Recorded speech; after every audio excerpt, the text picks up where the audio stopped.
한국경제TV 생생한 실전 투자 정보 와우퀵. 월 5,000원 커피값으로 투자 정보가 내 손 안에 배달됩니다. 와우킥 N에서 만나요. 네, 지금 이 시각 어떤 모멘텀들이 시장을 움직이고 있을까요? 이 시각 증시 키워드 살펴보시죠. 오늘 시장에선 코스닥 시장에 갓 데뷔한 아로마티카의 급등세를 중심으로 하반기 신규 상장한 종목들이 상승 중입니다. 아로마티카는 상장 첫날인 오늘 더블을 달성하면서 주가 불기둥을 뿜어내고 있고요. 오늘 반도체도 강합니다. 엔비디아의 GPU와 구글의 TPU 경쟁 구도가 부각됐건 또 잠시 AI 반도체를 향한 긍정적인 전망들이 나오면서 미증시 엔비디아의 반등을 중심으로 필라델피아 반도체 지수가 2.76% 올라섰고요. 우리 시장에서도 이렇게 훈풍이 전해지고 있습니다. 이어서 우주항공 테마주도 견조한 모습입니다. 민간 주도의 발사체 누리호가 4차 발사에 성공했다는 소식 속에서 오늘장 강세 보이고 있고요. AI 열풍이 재점화되면서 전력 설비 테마주들도 오늘장 견조한 모습 보여주고 있습니다. 이 중에서 두 가지 토픽 더 자세하게 살펴보시죠.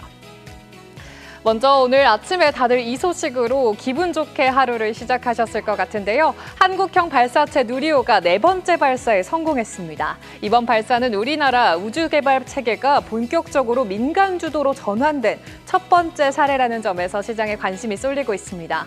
그동안 발사체 제작은 한국항공우주연구원이 중심이었지만 이번 4차 발사는 민간 주도의 상업용 발사체 시대가 공식적으로 열렸다. 뉴스페이스 시대가 본격화됐다는 평가를 받고 있습니다.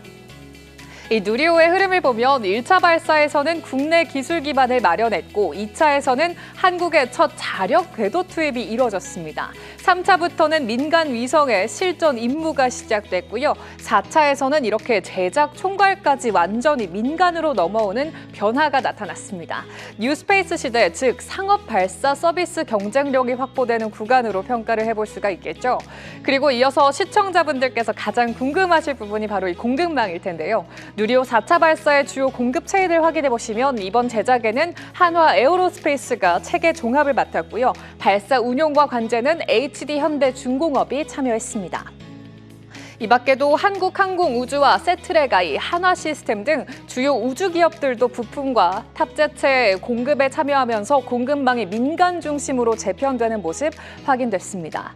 이렇게 정부가 기술을 깔아놓고 민간이 직접 상업화를 추진하는 구조가 만들어지는 만큼 향후 국내 우주산업 전반에도 긍정적인 파급이 예고되고 있습니다. 오늘 좋은 소식에도 다소 혼조세가 연출되고 있는 우주항공 섹터, 공급망 참여 점도 그리고 후속 발사 일정, 민간 기술 이전 속도에 따라서 기업별 수혜 구간이 갈릴 수 있는 만큼 주요 참여 기업들의 흐름을 함께 체크해 보실 필요 있겠네요.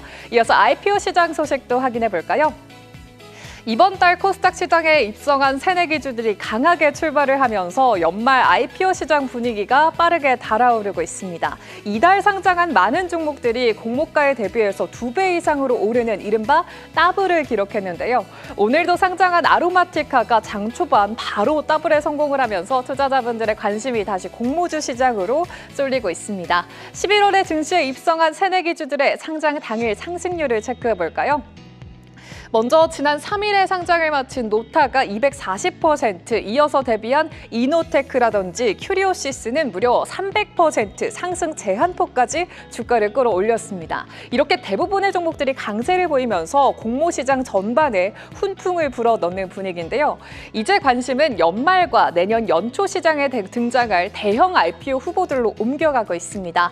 무신사와 올리브영 등 이른바 올담으로 묶이는 소비 플랫폼 기업들도 IPO 절차에 속도를 내고 있어서 내년에는 2021년 수준의 공모시장 호황이 다시 올 수 있다는 전망도 나오고 있는데요.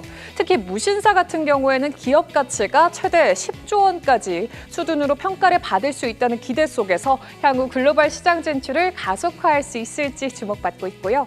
올리브영은 CJ와의 협병이 변수로 떠오르는 가운데 CJ 측이 이 소식에 주가를 끌어올렸다가 부인하는 입장을 낸 만큼 올리브영의 상장 재개 가능성 부각되고 있습니다.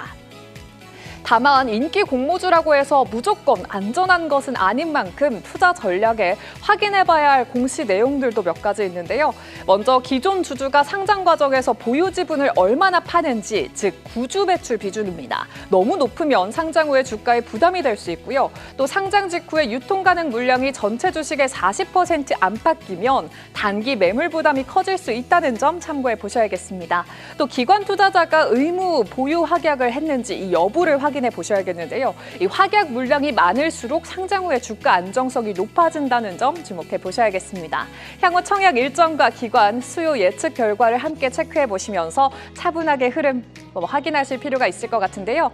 전문가분들과 투자 전략도 함께 구상해 보시죠. 먼저 해당 이슈들에 대한 이 시각 관전 포인트도 확인해 보시면 방금 살펴본 하반기 신규 상장 테마에 대해서는 K뱅크, 무신사 등 더 많은 코스피 대여가 등판하고 증시의 화랑까지 맞물리면서 내년 IPO 시장이 2021년과 비슷한 호황을 이룰 거라는 분석 제시됐고요.